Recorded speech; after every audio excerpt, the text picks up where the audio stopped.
मम्मा मेरी बात सुनो ना। नन्हा विभव अपनी माँ संगीता की गोद में चढ़ने की कोशिश करते हुए बोला। संगीता ने उसे गोद में लेते हुए कहा, बस थोड़ी देर और रुक जाओ बेटा, मैं ये अंतिम खिलौना डिजाइन कर लूं, फिर तुमसे ढेर सारी बातें करूंगी।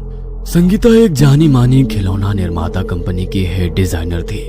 कोरोना महामारी की वजह से घोषित लॉकडाउन के कारण आजकल वो घर से ही अपना काम कर रही थी। संगीता और विभव के अलावा उनके घर में विभव की आया रहती थी, लेकिन लॉकडाउन के कारण वो अपने गांव से वापस नहीं आ पाई थी। विभव 6 वर्ष का बहुत ही प्यारा और बातूनी सा बच्चा था।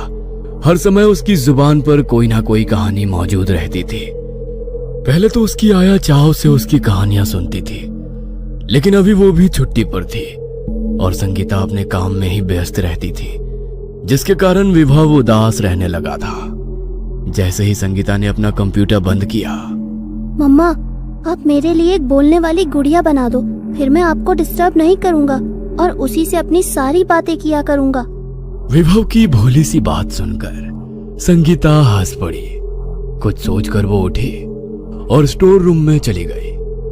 पिछले ही सप्ताह संगीता के डिजाइन किए हुए कुछ खिलौने फैक्ट्री से जांच के लिए उसके पास आए थे, जो अचानक कोरोना की वजह से दफ्तर बंद हो जाने के कारण उसके घर पर ही रह गए थे। संगीता ने उन खिलौनों में से एक गुड़िया निकालकर विभव को खेलने के लिए दे दी। वो गुड़िया वैसे तो दिखने में बहुत ही सुंदर थी, लेकिन उसकी आंखें कुछ गड़ू मड़ू सी हो गई थी, जो कभी कभी डरावना सा एहसास दे जाती थी। विभव ने जैसे ही वो गुड़िया देखी, वो खुशी से उछल पड़ा। अरे वाह मम्मा, आप कितनी अच्छी हैं।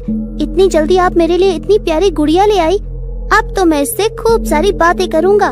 विभव अब गुड़िया को लेकर अपने कमरे में चला गया और संगीता खाना बनाने में जुट गई। कुछ देर के बाद जब संगीता और विभव खाने के लिए बैठे, तो संगीता ने देखा कि विभव ने ना सिर्फ बहुत जल्दी खा लिया, बल्कि उसने संगीता की प्लेट से भी खाना लेकर खाना खाना शुरू कर दिया। संगीता थोड़ी हैरान हुई। फिर उसने सोचा कि शायद देर तक खेलने के कारण विभव को ज्यादा भूख लग गई होगी।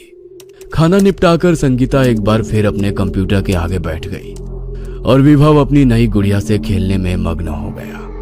अभी कुछ ही मिनट बीते ही होंगे कि विभव के हंसने की आवाज से संगीता का ध्यान भंग हुआ। उसे आज विभव की हंसी बदली हुई सी लगी। वो चौंक कर उसके पास पहुंची तो उसने देखा विभव गुड़िया को लिए अलमारी के ऊपर चढ़कर बैठा हुआ था। उसे यूं देखकर संगीता घबरा सी गई। तुम अलमारी पर कैसे चढ़े? अगर गिर जाते तो क्या होता? इस लॉकडाउन में मैं तुम्हें कैसे घर से बाहर हॉस्पिटल लेकर जाती? और हॉस्पिटल में अगर तुम्हें या मुझे इन्फेक्शन हो जाएगा तो क्या होगा? पता नहीं ये कौन सा नया खेल सूझा है तुम्हें। चलो जल्दी नीचे आओ। ओफो मम्मा, कितना मजा तो आ रहा है। मेरी गुड़िया ने मुझसे कहा है कि हम यहाँ बैठकर खेलेंगे, इसीलिए मुझे इसकी बात माननी पड़ी और फिर उसका हाथ पकड़कर मैं आसानी से यहाँ ऊपर आ गया। संगीता विभव की कहानियां बनाने की आदत से वाकिफ थी, इसलिए उसने इस बात पर ध्यान नहीं दिया और किसी तरह विभव को अलमारी से नीचे उतारा। अब तुम्हें अकेले अपने कमरे में खेलने की जरूरत नहीं है, तुम मेरे सामने बैठकर ही खेलो। विभव को अपने सामने देखकर संगीता ने राहत की सांस ली और अपने काम में लग गई। अब कुछ न कुछ अजीब घटनाएं रोज का क्रम बनती जा रही थी।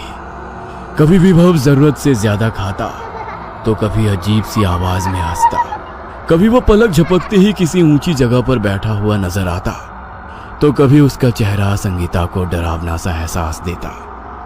विभव की हर बात में ये बात जुड़ी होती कि गुड़िया ने बोला ऐसा करो वैसा करो, लेकिन संगीता इसे विभव का बचपना समझकर भुला देती थी। इन सब बातों के असर से संगीता को लगने लगा कि वो शायद जरूरत से ज्यादा अपने काम में उलझ गई है और आराम के अभाव में उसे अजीब अजीब बातें दिखाई सुनाई पड़ने लगी हैं। इसलिए उसने तय किया कि वो कल ही अपने बॉस से बात करके 2 दिन की छुट्टी ले लेगी और अपने साथ साथ विभव का भी पूरा ख्याल रखेगी।